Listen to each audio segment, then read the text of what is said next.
प्यारे बच्चों, lecture number 2 है ये, मैग्नेटिक इफेक्ट ऑफ करंट का चैप्टर नंबर 4 फिजिक्स, जो कि 12th की हम कवर कर रहे हैं। बोर्ड एग्जाम के लिए ये लेक्चर बनाए जा रहे हैं, जल्दी जल्दी आप लोगों की तैयारी अच्छे से हो जाए, इसलिए ये लेक्चर रिकॉर्ड किए जा रहे हैं। चैप्टर नंबर 1 कंप्लीट हो चुका है, chapter number 2 almost completed, chapter number 3 भी ऑलमोस्ट कंप्लीटेड है।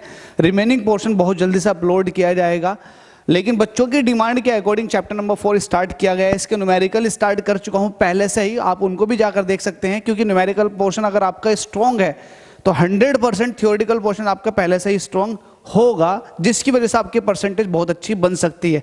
तो आप न्यूमेरिकल पोर्शन को बिल्कुल भी मिस ना करें। तो चलिए स्टार्ट करते हैं। आज के इस लेक्चर में आपको क्या पढ़ना है? पढ़ना है आपको बायो-सेवर्ट लॉ, और दूसरा पढ़ना है बायो-सेवर्ट लॉ। जब पढ़ेंगे तो इसका वेक्टर फॉर्म क्या होगा इसको देखेंगे, और साथ में एक छोटा सा रिलेशन है C = 1/√μ0ε0, जरा इसके बारे में थोड़ी सी चर्चा करेंगे।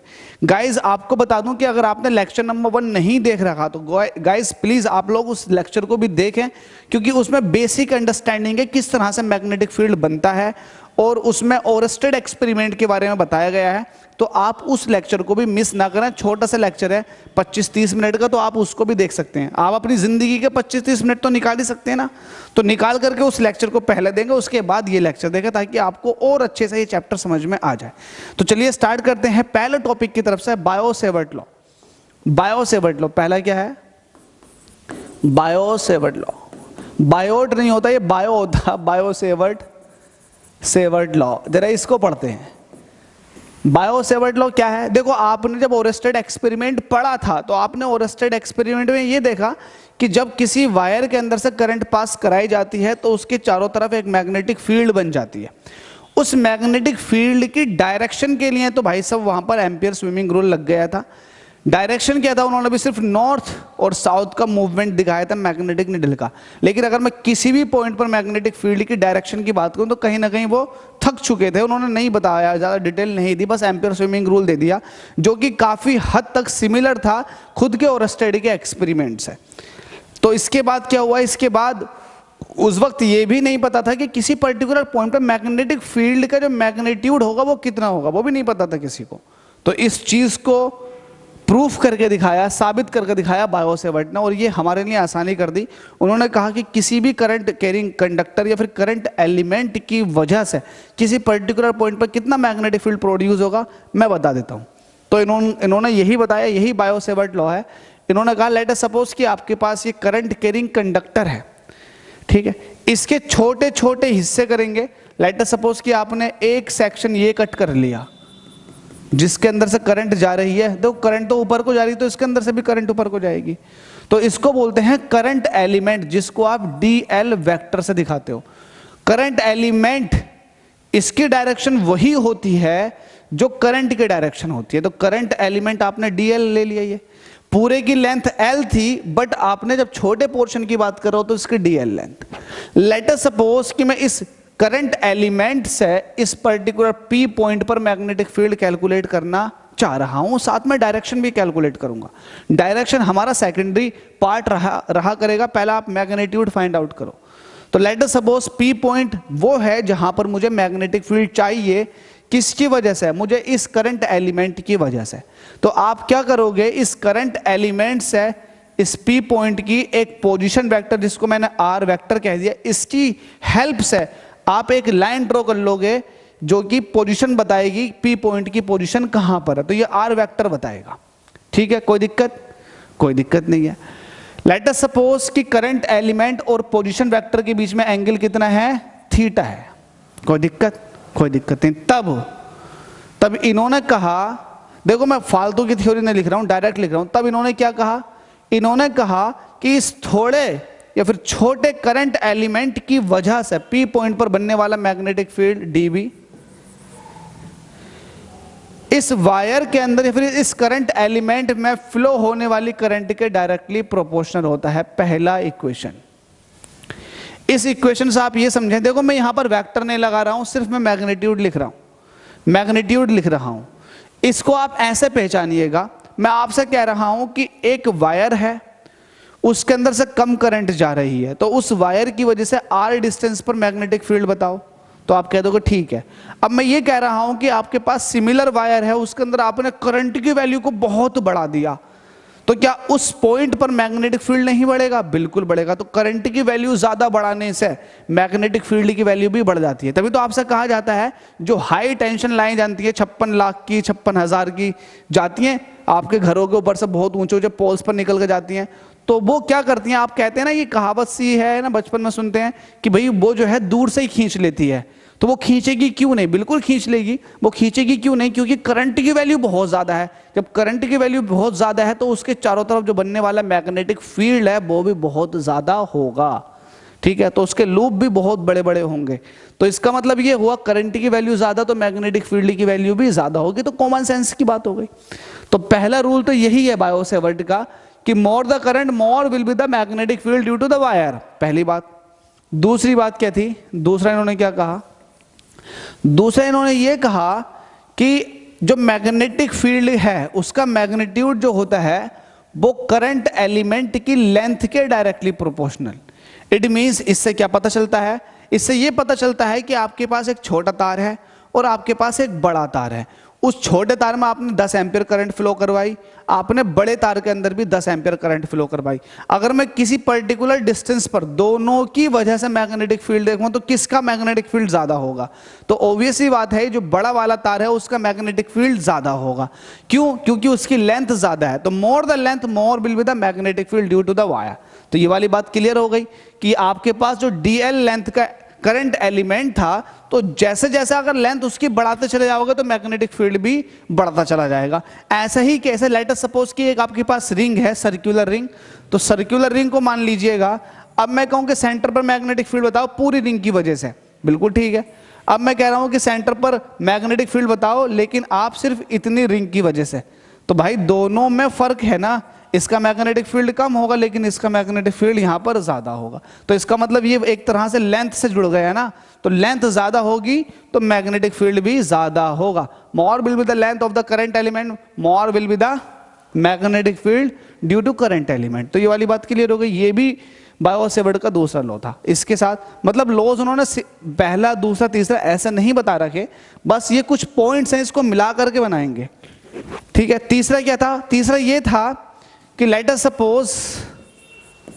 सपोज, चलो मैं आपसे निकलवाता हूं ये वाला पॉइंट।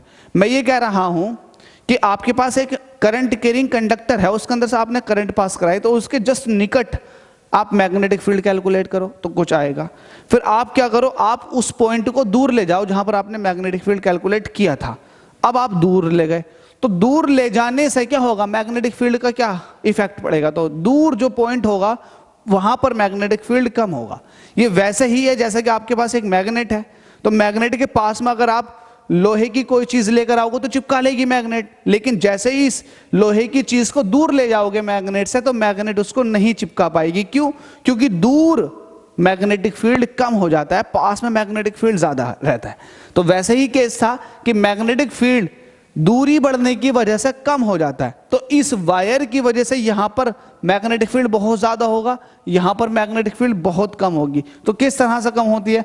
मैग्नेटिक फील्ड जो होती है वो डिस्टेंस के स्क्वायर के इनवर्सली प्रोपोर्शनल होती है, डिस्टेंस के स्क्वायर के इनवर्सली प्रोपोर्शनल होती है। तो तीसरा पॉइंट ये था, ठीक है भाई। इसके बाद चौथा पॉइंट क्या था? चौथा पॉइंट ये था कि मैग्नेटिक फील्ड जो है वो इस बात पर भी डिपेंड करती है। मैग्नेटिक फील्ड अगर आप पॉइंट्स पर निकाल लें, यहां पर निकाली, यहां पर निकाली, यहां पर निकाली, आपने वायर के ऊपर निकाली और आपने यहां निकाली, तो हर एक पॉइंट पर मैग्नेटिक फील्ड अलग अलग आएगी। चाहे आपने आर मतलब डिस्टेंस जो है वो सेम ले रखी हो डिस्टेंस, लेकिन मैग्नेटिक फील्ड अलग अलग आएगी। इसका रीजन क्या है? रीजन ये है, ये जो एंगल है ये एंगल रीजन है। ये जैसे जैसे एंगल घटेगा बढ़ेगा, देखो मैं ये कह रहा हूं कि ये पॉइंट जो है पी यहां पर है वायर के ऊपर, तो वायर के ऊपर होने की वजह से इस पर कोई मैग्नेटिक फील्ड नहीं होगा। लेकिन जैसे ही पॉइंट यहां को आया तो मैग्नेटिक फील्ड बढ़ना शुरू हो गया, यहां पर मैक्सिमम हो गया, फिर से घटना शुरू हो जाएगा, फिर से घटना शुरू हो जाएगा, यहां पर जीरो हो जाएगा। तो इसका मतलब मैग्नेटिक फील्ड जो है कहीं ना कहीं एंगल पर डिपेंड करता। वो भी एंगल पर किस तरह से डिपेंड करता है? ये साइन थीटा के डायरेक्टली प्रोपोर्शनल होता है। तो ये आपके पास चौथा पॉइंट हो गया, ठीक है भाई। देखो साइन जीरो की वैल्यू कितनी होती है? जीरो, और साइन 90 की वैल्यू कितनी होती है 1, तो यहाँ पर पॉइंट जो है उसमें साइन की वैल्यू 0 हो जाएगी, लेकिन यहाँ पर जो पॉइंट है साइन की वैल्यू 90 डिग्री होने की वजह से साइन 90 की वैल्यू 1 हो जाएगी। तो इसका मतलब जैसे जैसे एंगल बढ़ेगा वैसे वैसे मैग्नेटिक फील्ड भी बढ़ता चला जाएगा किसी पर्टिकुलर लिमिट तक।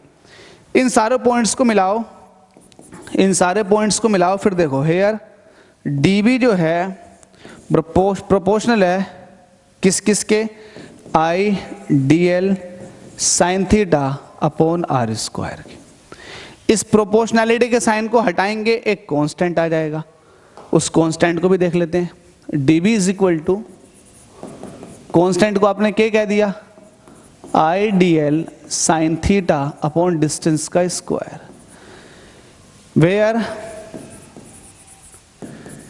K is proportionality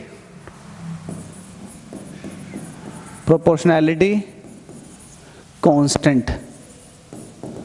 ये जो कांस्टेंट है K डिपेंड्स किन किन चीजों पर डिपेंड्स करता, K डिपेंड्स ऑन, पहला पॉइंट K किस किस चीज पर डिपेंड करता, मतलब ये प्रोपोर्शनैलिटी कांस्टेंट है, ये डिपेंड करता है कि जो आपका P पॉइंट है वो करंट एलिमेंट है, इसके बीच में जो आपने मटेरियल भरा हुआ है ना, मीडियम भरा हुआ है, उस पर डिपेंड करता है। के डिपेंड्स ऑन, पहला है मीडियम, मीडियम पर डिपेंड करता। दूसरा system of unit, system of unit पर डिपेंड करता है, ये वाली बात भी आप ध्यान रखना। के depends on medium system of unit, खासकर इन पर डिपेंड करता है। के की वैल्यू कितनी होती है, के की वैल्यू होती है एयर के लिए म्यू नॉट अपॉन 4 पाई, किसके लिए होती है ये, एयर के लिए, एयर और फ्री स्पेस के लिए। क्या आपने मेरी बात ही समझ ली? तो के की वैल्यू कितनी होती है, mu naught upon 4 pi, put the value of के, तो हमारे पास dB कितना निकल कर आ जाएगा, mu naught upon 4 pi I D L sine theta upon R square. तो ये आपके पास बायो-सेवर्ट लॉ ये होता है, ये है बायो-सेवर्ट लॉ।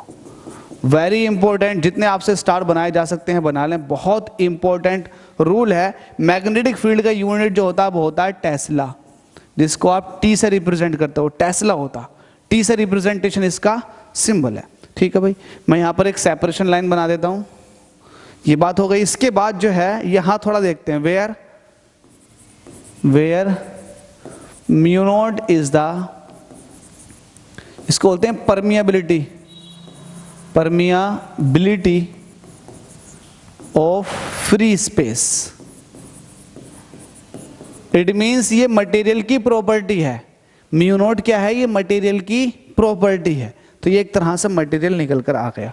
तो आपके पास dB इज इक्वल टू कितना आ गया, mu naught upon 4 pi I D L sine theta upon R square, and unit of K, unit of K, K की वैल्यू कहती है म्यू नॉट अपॉन 4 पाई, इसका यूनिट क्या होगा, जरा इसका यूनिट निकालें। जब इसका यूनिट निकालेंगे तो ये सारी की सारी चीज यहां पहुंच जाएगी।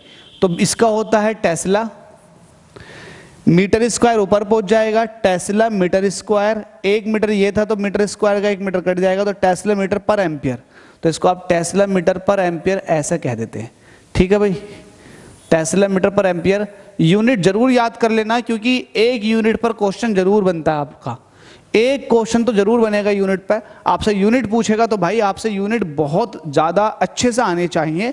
डायमेंशन फॉर्मूले ये भी पूछ लेते हैं, लेकिन यूनिट तो आपसे आनी चाहिए भाई, यूनिट तो बिल्कुल ख़राब ना हो।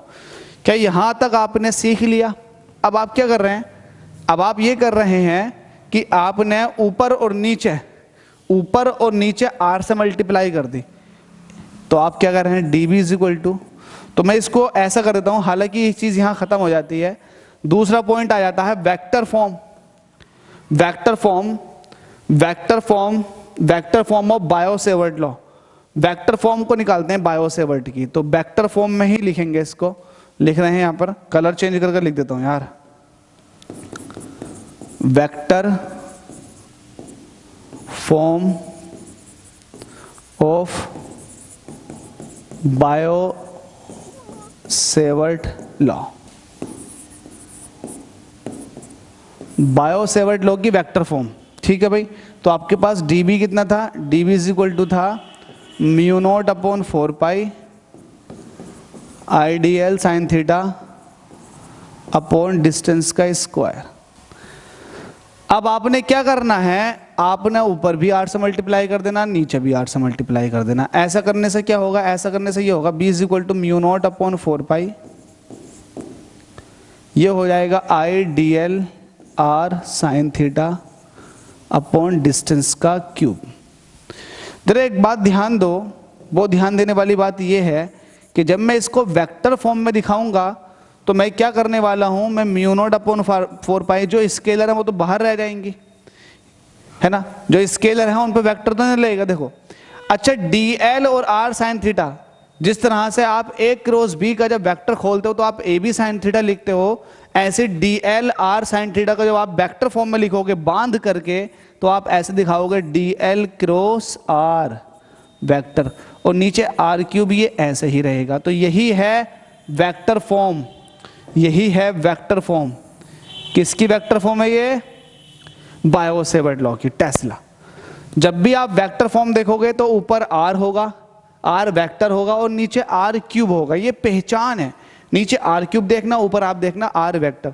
तो mu naught upon 4 pi I D L vector cross R vector. जब इसको ओपन करोगे तो D L R sine theta नहीं हो जाएगा, बिल्कुल हो जाएगा। बच्चों वाली चीज है, बच्चों वाली चीज ये है, अगर मैं आपसे कहूं कि ए क्रॉस बी को ओपन करो तो आप ऐसे तो कर दो ए बी साइन थीटा, लेकिन अगर ए बी साइन थीटा को बांध के लिखना हो तो ए क्रॉस बी, वैसे ये डी एल क्रॉस आर। किसी का जहन ये भी काम कर सकता है कि आर क्रॉस डी एल क्यों नहीं लिखा, तो भाई नहीं लिख सकते, डायरेक्शन की वजह से, डायरेक्शन की वजह से नहीं लिख सकते। अगर मैं आर क्रॉस डी एल कर देता हूं तो जो आपकी मैग्नेटिक फील्ड की डायरेक्शन निकल कर आएगी वो जस्ट अपोजिट हो जाएगी, जबकि ऐसा नहीं होगा। तो ये आपके पास सही लिखा हुआ है, mu naught upon 4 pi I D L cross R vector upon R cube. तो ये मैग्नेटिक फील्ड का, या फिर आप ये कहें कि पी पॉइंट पर जो मैग्नेटिक फील्ड निकल रहा है उसका वेक्टर फॉर्म। डायरेक्शन जो है वो डी एल क्रॉस आर देता है, तो मैं इस तरह से लिख देता हूं, direction of magnetic field is given by dl vector cross r vector, ये डायरेक्शन देगा। Direction of magnetic field is given by, अब देखो a क्रॉस b या b cross a, c cross d, इन सबके डायरेक्शन को कौन बताता है, राइट हैंड स्क्रू रूल। क्या बताता है इसमें, राइट हैंडेड स्क्रू रूल। तो the direction of magnetic field is given by dl vector cross r vector by right handed screw rule.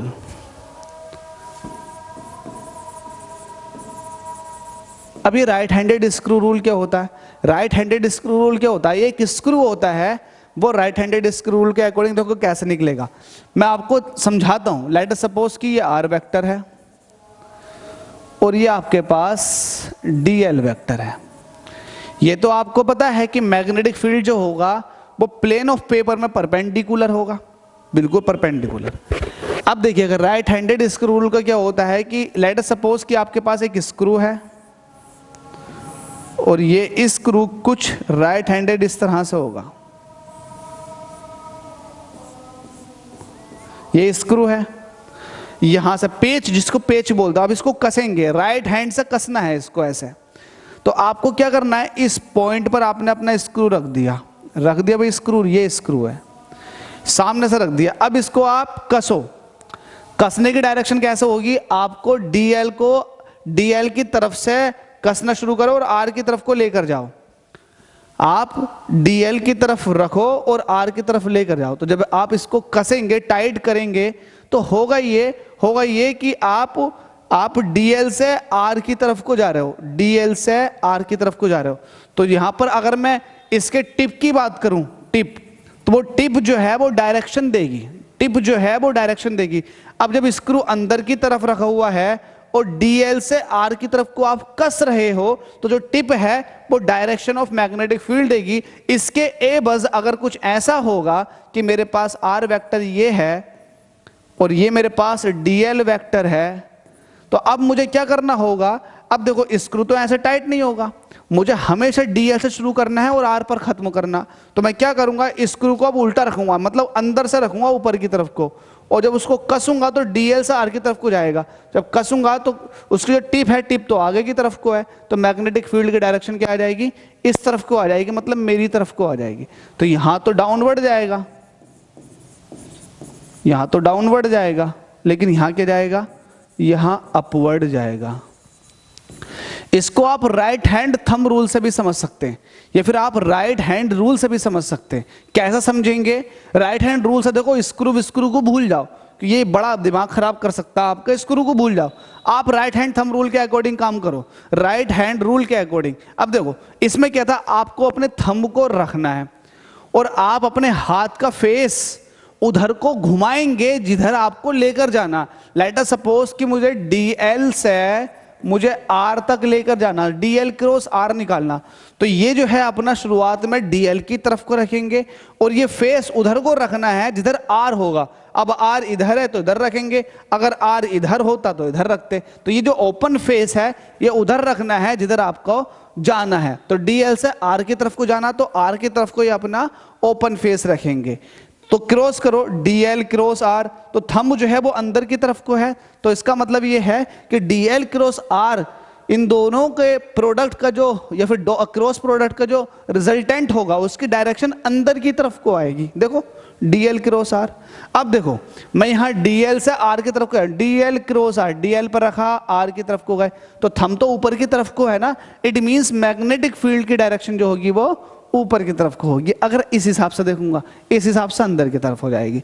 तो आपको पता लग गया, राइट हैंडेड स्क्रू रूल के अकॉर्डिंग आप जो है चेक कर सकते हैं, वरना राइट हैंड पाम रूल के अकॉर्डिंग, पाम रूल बोल दो इसको, राइट हैंड थंब रूल बोल दो, कुछ भी बोल सकते हैं। हालांकि ये 11th का पार्ट है डायरेक्शन निकालने का, यहां आपको सिखाया जा रहा था कि आप लोग गलती ना करें।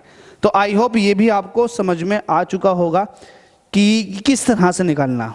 ठीक है भाई, तो ये वाली बात समझ में आ गई। तो इन दोनों में ये देखो आप कि जो मैग्नेटिक फील्ड होगा वो प्लेन ऑफ पेपर के जस्ट परपेंडिकुलर निकल कर आएगा, चाहे वो अंदर की तरफ को जाए चाहे वो ऊपर की तरफ को आए। इसमें डाउनवर्ड था, लेट सपोज कि डाउनवर्ड को मैंने ग्रीन कलर से दिखा दिया, तो ये डाउनवर्ड जो अंदर की तरफ को जा रहा है ये इससे भी परपेंडिकुलर होगा और इसके भी परपेंडिकुलर होगा। यहाँ जो है वो अपवर्ड आएगा, अपवर्ड का मतलब ये है इसके भी परपेंडिकुलर होगा और इसके भी परपेंडिकुलर होगा। ठीक है, लेकिन अल्टीमेटली आप ये देखो कि परपेंडिकुलर है प्लेन ऑफ पेपर में, तो परपेंडिकुलर है तो ठीक है भाई। इसमें एक पॉइंट बना लो फिर इसी बात पे, पॉइंट ये बनाओ कि जो प्लेन ऑफ पेपर में अपवर्ड मैग्नेटिक फील्ड है, तो आप ऐसे लिखोगे upward magnetic field in plane of paper is shown by, देखो अपवर्ड मैग्नेटिक फील्ड को आप डॉट से शो करते हो, ठीक है, ऐसे ही downward magnetic field in plane of paper